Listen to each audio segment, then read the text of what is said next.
So you're in the arcade, and there's sights and sounds and smells telling you you're in an arcade.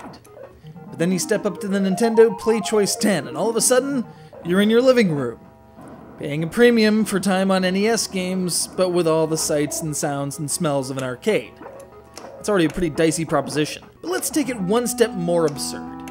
On said PlayChoice-10, you choose to play a pinball game.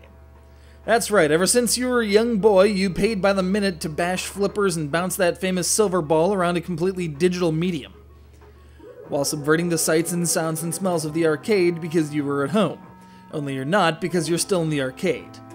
Does your brain hurt yet? Good, because that's all I can really do. This is a pinball game, folks. I have to spice it up at least a little bit.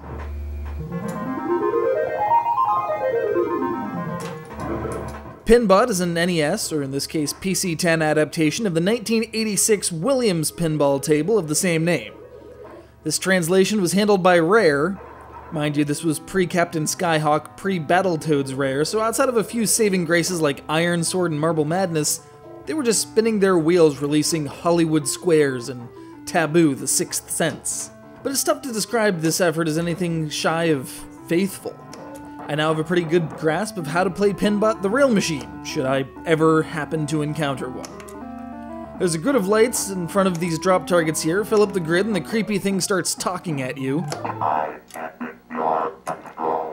imploring you to install its eyes like it wants to be the boss of Sector X.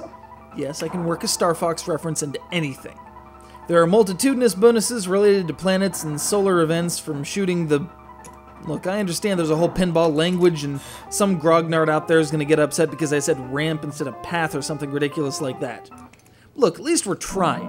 Pinheads give gamers a hard time because apparently we killed arcades with our cathode ray tubes and our poor hygiene. And then we subjugated their entire world, reducing it to ports of Pinbot and various other tables in the Pinball FX2 system. C'est la vie. I kid. But I still have to question the logic of making Pinbot one of the 54 titles available for the PC-10. I mean, chances are an arcade that had a PC-10 would have at least one pinball, which might even be this venerable Pinbot. I can only surmise that Pinbot came in a licensing bundle deal tied to the super awesome Captain Skyhawk and Solar Jetman.